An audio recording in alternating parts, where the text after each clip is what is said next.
If you can't stay current with what's going on, you're in all likelihood not going to survive. I mean, it is that critical.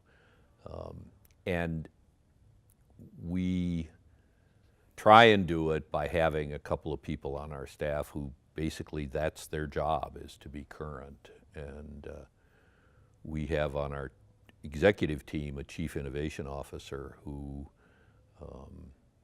her primary role is to keep abreast of what's going on, the changes, and more importantly, or as important, to then take that information and try and formulate some ideas about how to manage it, whether that's a new regulation, whether it's new payments.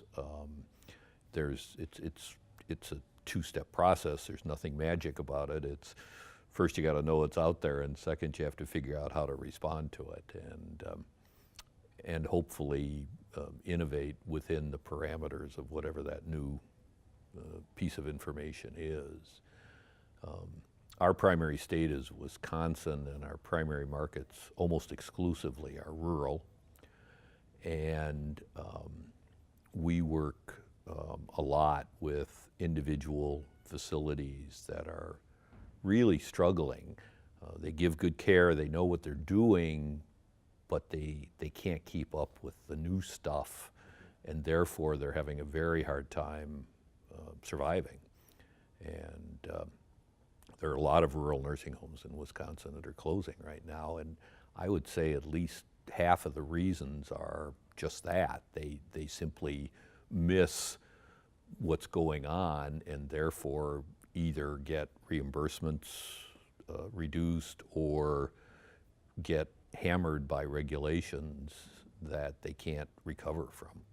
We've now entered the world of telemedicine fairly recently, quite recently actually. We have it in 3 of our skilled nursing facilities. We do not have it in any assisted livings at this point, and we're just beginning to gather data. I mean, we're literally in the first 120 days of using it.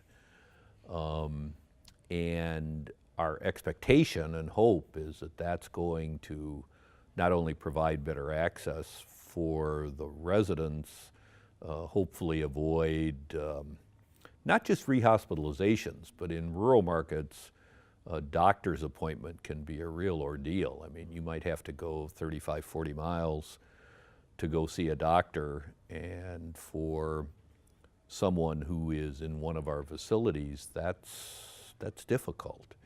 And so you'd like to avoid that for that person.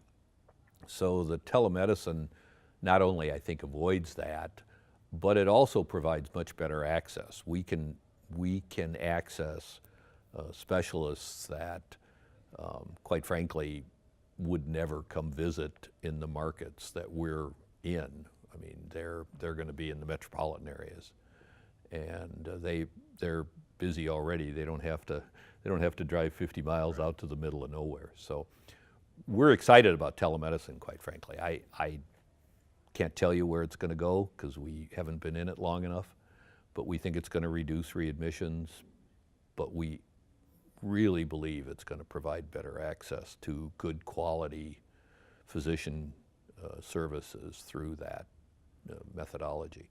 How did you go about contracting for this? Did you had to find a third-party provider out? Yeah, we probably pretty traditional route. We interviewed and worked with 3 or 4 different entities that provide the service. Quickly realized you had to have, at least for us, some entities could probably try and do it themselves.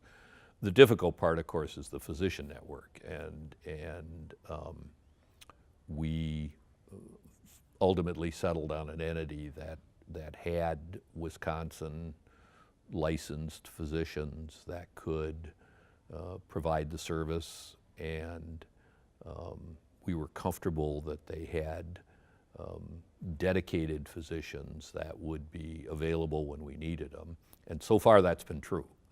We've had the access and the service that we had anticipated, which, as you know, doesn't always happen, but it has in this case.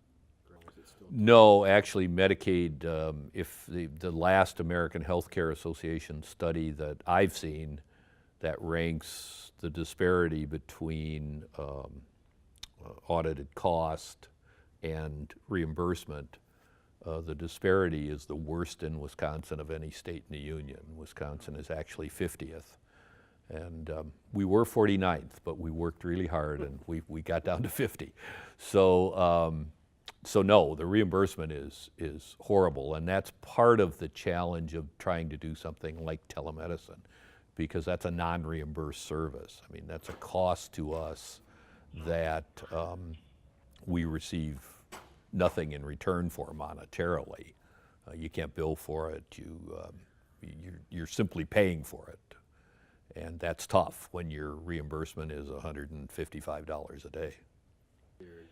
It's been fairly steady. I mean, clearly, if you look at the last 5 or 6 years, it's gone down. Right. It appears to have leveled off. You never know for sure. This year, actually, the last half of 2017 and the first half of this year have been a little better, incrementally, not significantly.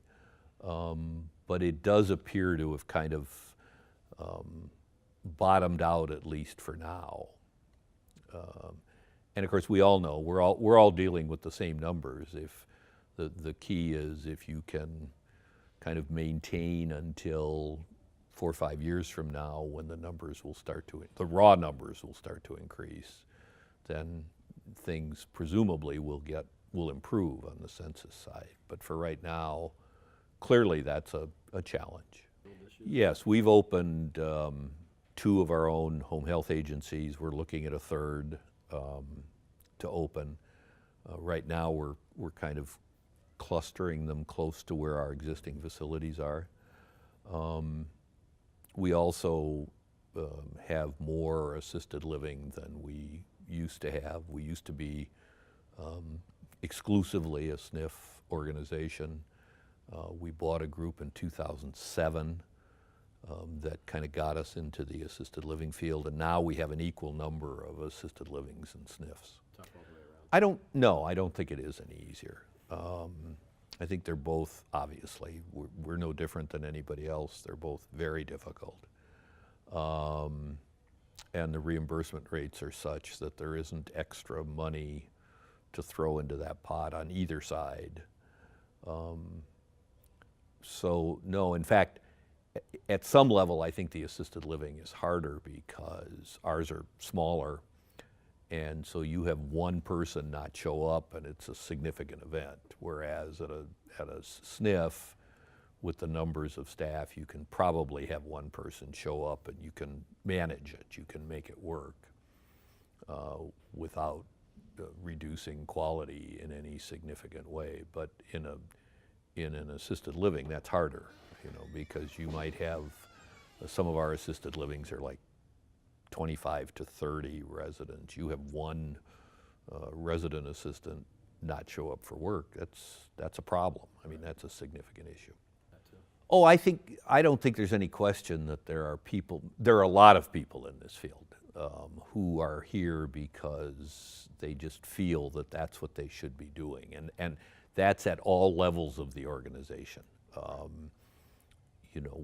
We have a CNA at one of our very rural facilities who is in her, I think, late 70s, who has been there like 40 years, and she clearly just shows up for work every day because she believes that's what she should be doing. So yeah, I think there are more people like that than we probably recognize or give them credit for. And yes, sure, I would hope that we can hopefully instill that same mindset. But quite frankly, you've got to walk in the door with it to a large extent. You have to be the kind of person that has that in their heart, I think. Yeah.